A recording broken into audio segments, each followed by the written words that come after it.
하한가 인물이 가장 두드러진 지역인데 뭐 저도 이 선거 유일하게 관심 있게 본 지역이에요. 사실은 유일하게 서울시장 저 관심 없었거든요. 근데 경기 평택을 이 좀 이게 서로 진보 진영에서 이제 우려했던 결과가 나왔는데 조국 김용남 싸움에 결국 유이동 국민의힘 후보가 어부지리를 얻었습니다. 뭐 예상을 하신 분들도 있고요. 그래서 끝까지 싸우다 남 좋은 일 시킨 건데 이제 누구 책임이 더 크다고 보세요? 보기에는 저는 이제 조국 후보가 좀 많이 안 좋은 모습을 보였다고 종합할 수밖에 없을 것 같아요. 그 4월 29일이었나에 처음으로 조국 후보가 이 네거티브라고 할 수 있는 그 공세를 김용남 민주당 후보를 향해서 시작을 해요. 그러니까 과거 당적이 달랐잖아요. 사실 그거 모르는 사람은 없어요. 그리고 이 사람이 어떤 서사를 거쳐서 뭐 넘어오게 됐는지에 대한 거는 이미 많이 알려져 있는데 굳이 이제 과거에 했었던 말들을 좀 가져와서 물론 뭐 하나같이 민주당에서 너무 중요한 사건이나 뭐 의제들이랑 관련된 것들이기는 했지만 이제 그거보다는 음. 조국 후보는 자기 말을 이제 했어야 되는 타이밍이라는 생각을 저는 좀 많이 했거든요. 그러니까 왜냐하면 사실 이제 사면 이후로 네. 본인을 딱히 거스르는 거는 없었잖아요. 어떻게 보면 예비된 것들을 가장 좋은 선택지들을 차근차근 잘 취해 왔다고 생각을 해요. 그러니까 자기가 본인만 취한 게 아니라 남이 깔아줬죠. 깔아줬죠, 사실은. 근데 그거를 잘 소화하면서 이제 주어진 지형 지물들을 잘 활용해서 본인의 개인기를 정말 음. 이제는 아무 제약 없이 보여줄 그때가 드디어 왔는데 개인기가 알고 보니 네거티브였어. 그거를 못한 거죠. 그러니까 자기 언어를 말을 하면 되는데 이거를 이제 김용남 후보를 이제 흠집을 내기 시작을 하고 근데 사실 그 끝은 예상하기가 너무 쉽잖아요. 굳이 그런 그림을 연출하려 했다라는 판단이 너무 아쉽고 그리고 사실 평택시를 평택군이라고 말하고 맞아. 예 그리고 "평택에서 출퇴근하실 거냐."고 물어봤더니 굳이 X표를 들고 그러니까 이런 모습들은 참 정말 이번엔 정말 조국 후보가 할 말이 없다. 평택 얘기하니까 저 유튜브 쇼츠에서 봤는데 뭐 무슨 법을 얘기하니까 유이동 후보는 어쨌든 거기 재선 의원을 했잖아요. 네. 그리고 네. 평택에 빤하고 아니 그 법이 있는데 뭐하러 만드냐고 다시 말씀하시라고 막 그러니까 그렇죠. 조국 후보를 싫어하는 사람인 것 같아. 그 조국 후보가 무슨 말도 안 되는 소리 할 때마다 깔깔깔깔 하는 배경음악을 깔아놓고 근데 정말 바보 같은 소리를 하고 있더라고. 그래서 아 이분 굉장히 공부가 안 됐구나. 그냥 쉬운 마음으로 왔구나. 이런 생각이 좀 들었어요.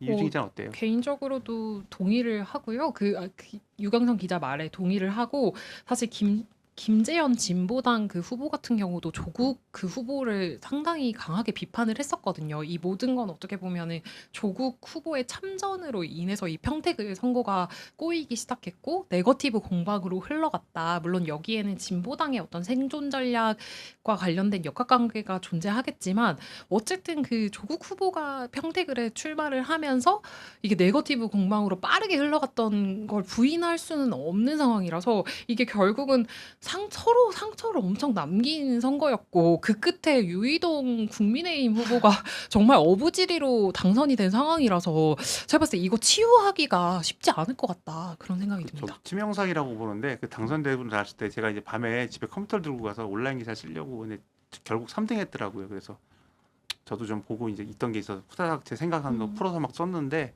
밤에 회사에서 이제 그걸 위에 올려주시는 분도 없으니까 기사가 아래에 이렇게 있어서 잘 보이지도 않는데 밤 한 4시쯤 되니까 댓글이 막 달리기 시작하는 거예요. 그래서 사람들이 분노가 어마어마하구나. 그래서 이제 댓글을 하나하나 읽어보는데 거의 한 9대1 수준이었어요.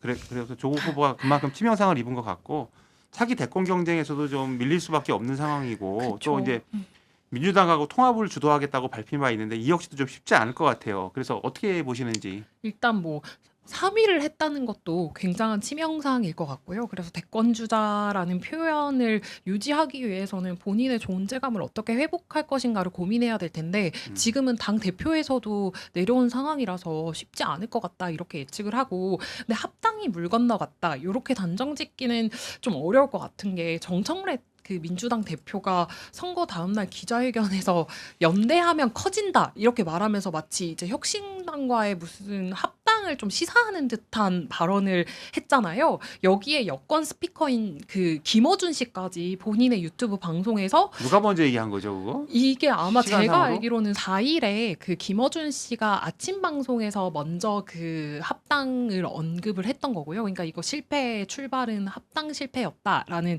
얘기를 했던 거고, 그 이후에 오전 10시 같은 날 오전 10시에 정청래 대표가 기자회견에서 그 연대, 그러니까 즉 합당을 시사하는 발언을 했습니다. 그래서 이 합당의 불씨는 남아 있다고 보고, 다만 이제 조국혁신당이 이름이 조국혁신당인데 조국이 없는 조국혁신당이 된 상황이라서 그 합당을 한다고 해도 어떤 의미가 있나? 그 영향력이나 존재감이 뭐 발휘가 될 수 있을까 하는 의문은 드는 것 같습니다. 네. 유경선 기자는 어때요?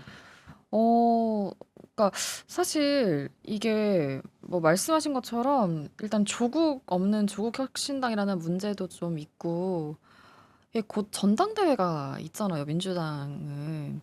근데 합당 이슈가 자칫 전당대회의 모든 이슈를 다 빨아들이는 그런 블랙홀이 될 수도 있겠다, 자칫하면. 그래서 제가 기사를 보니까 민주당에서는 하더라도 뭐 전당대회 좀 하고 나서 하자, 이제 이런 의견들도 좀 속속 나오는 것 같고요. 그리고 이게 당대당 통합이라는 그림이냐 아니면 이제 흡수합당이냐라는 그 모양새도 어떻게 보면 좀 중요할 수 있는데, 사실 이제 뭐 흡수합당 쪽을 민주당 의원들은 좀 더 많이 생각하지 않을까. 사실 명분이 그렇게 크게 없기 때문에. 사실은 조가 봤을 때 명분이 없는 정도가 아니라 조국 혁신당이 필요가 없어요. 네, 그 의원들 그렇죠. 사실 조국 대표 이름 없고 와가지고 비례로 되신 분들이고, 신장식 의원 정도가 좀, 신장식 의원하고 박은정 의원 정도가 좀 대중적으로 소구력을 갖는 분들인데, 신장식 의원 같은 경우는 이번에 네거티브를 주도를 해서 민주당 의원들하고 과연 이 같이 이게 가능할까 이런 생각이 좀 들고, 네. 박은정 의원은 좀 두고 봐야 될 것 같습니다. 근데 저는 그런 생각이 들더라고요. 이유진 기자가 지금 그 김어준 씨 얘기를 했잖아요. 그래서 우리가 그동안은 얘기를 잘 안 했었는데 제가 여기서 그냥 대놓고 얘기를 하면 그 요새 나오는 그 신조어 있잖아요. 문조 털래요. 그거를 제가 알게 된 게 한 서너 달 됐는데, 입에 내기가 참 그렇고 이게 약간 이건 좀 억지 아닌가 이런 생각도 했었는데, 그분들 행동하는 게 네. 여기에 너무 들어맞게 행동을 하시는 거예요. 그래서 사람들이 요새는 아예 대놓고 얘기를 하잖아요. 그리고 뭐 유시민 작가 같은 경우는 이거 기분 나쁘다고 본인이 뭐 그런 식으로 얘기를 하시니까. 근데 이번에도 보면 이게 맞는 게, 아까 그 정청래 대표 얘기를 했잖아요. 합당 얘기를 하니까, 합당을 고민한다는 식으로 얘기를 하니까 그다음 이제 뭐 그다음에 김어준 씨도 합당 안 해서 졌다 이런 얘기도 하고, 또 그 전에 이제 선거 과정에서 제가 지금도 기억이 나고 굉장히 좀 이건 좀 말이 안 되지 않는 발언이라고 생각한 게 뭐였냐면, 그 김어준 뉴스공장 거기에 그 저희가 나왔어요. 그 유시민, 이제 저는 작가라고 안 하겠습니다. 이분은 작가 아니에요. 이분은 그냥 현역 정치인이지. 그래서 저는 유시민 전 의원이 그 뉴스공장에 나와서 뭐라고 했냐면, 원래 민주당 사람인 조국이 민주당 후보와 싸우고 있다, 이 말 기억하시죠? 그리고 네. 민주당 후보는 누구냐? 저쪽에서 온 사람이다. 그래서 이제 김용남 당선되면 뭐 당장 민주당한테는 좋겠지만 대한민국에 저게 좋을까? 이런 이런 말을 하는데, 그랬더니 또 김어준 씨가 뭐라고 하냐면, 한국 사회 진일보의 큰 그림을 그리시는군요. 이런 말을 해요. 그래서 한국 사회 진일보의 큰 그림은 뭐고, 대한민국에 좋고 한국 사회 진일보의 가장 큰 그림은 뭔가, 이걸 하면은 설명을 안 해. 근데 누가 봐도 알잖아, 조국의 당선. 근데 그게 그렇죠. 한국 사회 진일보고 대한민국에 좋은 건지, 이건 동의하시는 분이 거의 없을 것 같은데 요즘 같아서는. 그래서 좀 하나 드는 게, 예전에는 이제 김어준, 유시민이 한 팀 돼서 말하면 이게 싹 정리가 되고 다른 데서 말도 못하고 약간 비판적인 마감이 있어도 그랬는데, 이제 이번에는 이게 안 통하잖아요. 그리고 제가 하나 좀 드리고 싶은 말이, 자꾸 우리 편 내 편 하는데 이런 식으로 분열을 조장하는 것 저는 좀 동의하지 않습니다. 지금 이재명 대통령이 중도보수 확장을 하고 있는데, 지금 이분들은 뭐 넌 우리 편 아니고 뭐 ABC 이런 식으로 얘기를 하면 이 나라가 어디로 갈지 저는 좀 그런 생각이 들어서, 이번에 이번 선거판을 보면서 그 유시민과 김어준이 뭐 여권의 뭐 절대 스피커에서 이제 친문 스피커로 영향력이 축소된 게 좀 확인된 게 아닌가, 이런 생각을 좀 하게 됐어요. 이거 좀 위험한 말이긴 한데 뭐 예전 같으면 좀 하고 싶어서 그냥 제가 잠시 말을 했습니다. 저희 PD님들께서 더 자극적으로 썸네일을 뽑아주실 거기 때문에 아주 기대가 됩니다. 한 번 더 남았습니다. 일단 이제 마지막으로 대표 얘기를 할 건데, 지방선거 결과를 토대로 이제 상한가, 하한가 인물을 좀 살펴봤습니다, 지금까지. 근데 마지막 남은 사람들, 우리가 아까 조금씩 얘기를 했지만, 정청래, 장동혁 두 당대표는 상한가인가요, 하한가인가요? 저희 의견이 일치할 것 같긴 한데 유경선 기자 말씀해 주시죠. 네, 저는 뭐 둘 다 어떻게 상한가일 수가 있나라고 맞아요. 생각합니다. 저도 마찬가지입니다. 옛날에 그 영화 프로 중에 제가 영화를 좋아하니까 그 시스케란 에버트라고 그 프로 보면은 좋은 영화면 투 텀스업하고 투 텀스 다운 이렇게 하거든요.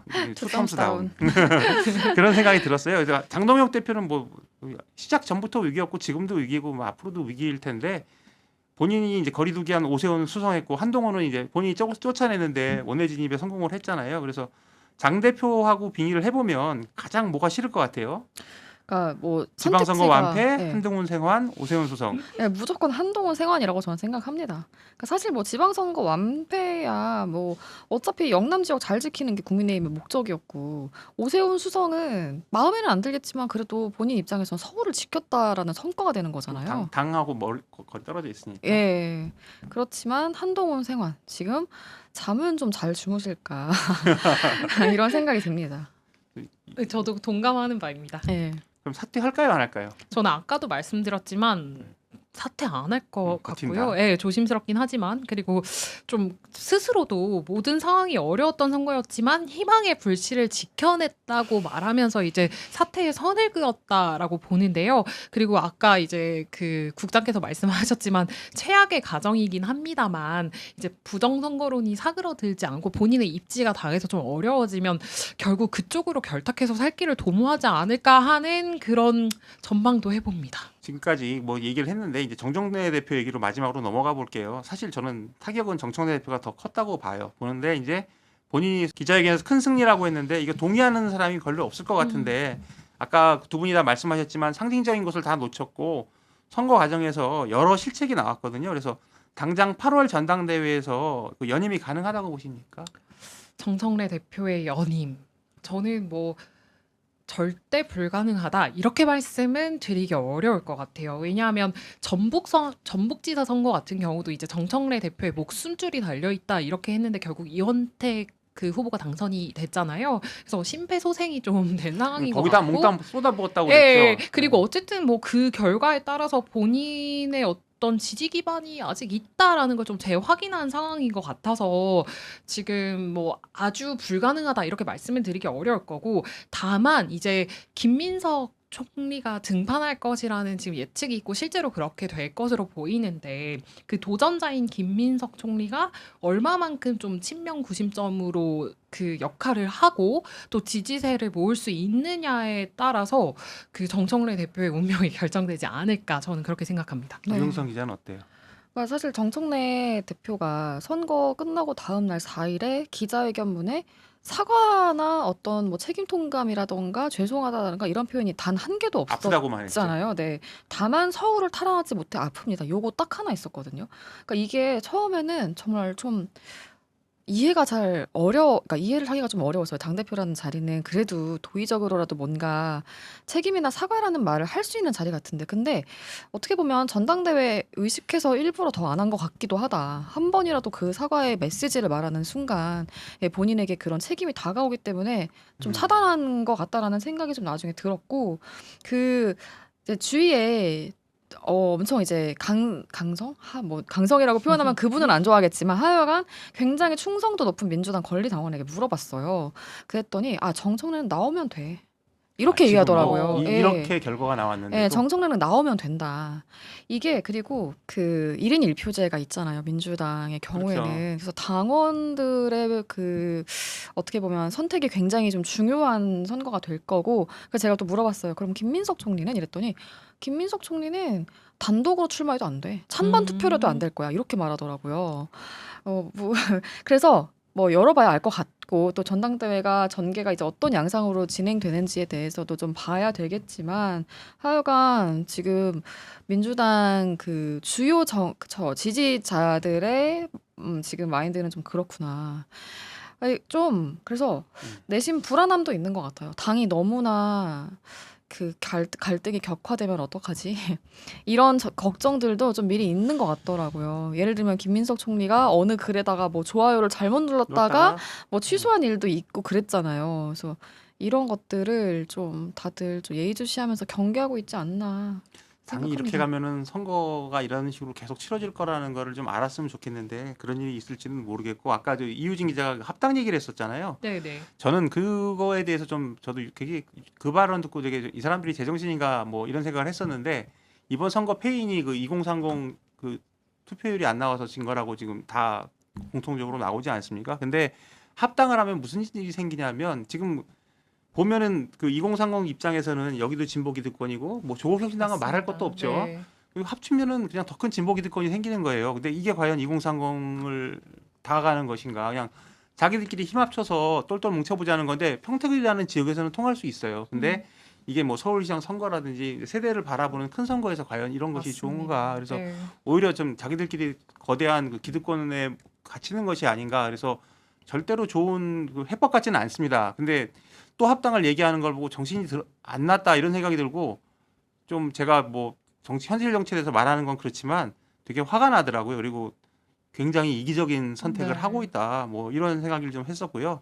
자, 이제 마지막 질문인데요. 송영길, 이광재 당선인 등 이제 쟁쟁한 분들이 국회에 재입성합니다. 그리고 국무총리 그 김민석 국무총리도 오시고요. 그래서 8월 전당대회 당권을 누가 질지 누가 가장 유력할지 좀 전에 유경선 기자도 얘기를 했지만 그 이유진 기자 시각은 어떠세요?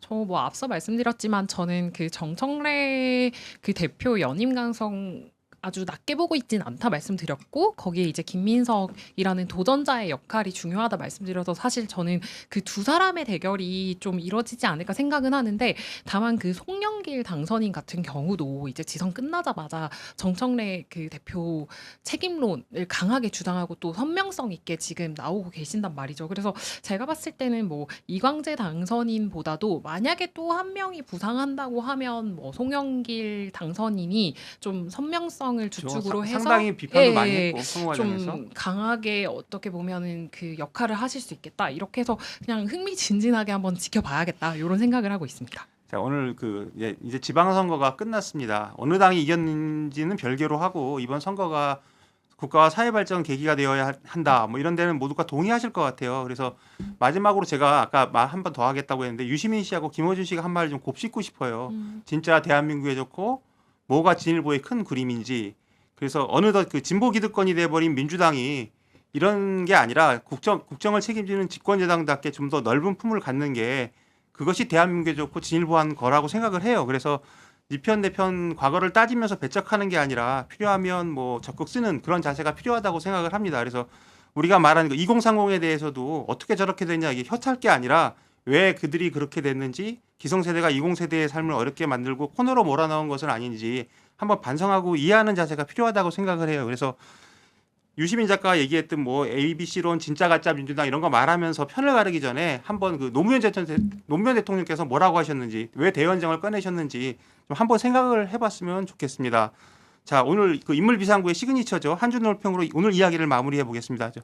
유경선 기자. 아, 네, 저는 지방선거로 사행시를 한번 준비를 해봤는데 네, 네, 오늘 띄워주시면 하겠습니다. 지 지방선거의 교훈은 방, 방만하지 말라는 것이다.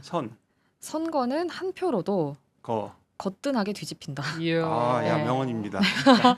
이유진 기자는요. 부담될 저는 것 같아. 너무 부담스럽네요. 네. 근데 저는 저렇게 사행시까지는 준비 못했고요. 저는 참 그 민심 무섭다. 그래서 한 줄 논평하면 승리는 완승이 아니었고 패배는 끝이 아니었다. 역시 좋은 말 이렇게 같아요. 아, 그런가요? 네. 했고 이제 결국 민심이 한쪽 편에 완전한 확답을 주지 않은 선거였다. 그래서 언제든 심판을 이어갈 수 있다라는 경고를 준 선거이지 않나. 그래서 저 역시도 이번 선거를 통해서 많이 배웠던 것 같습니다.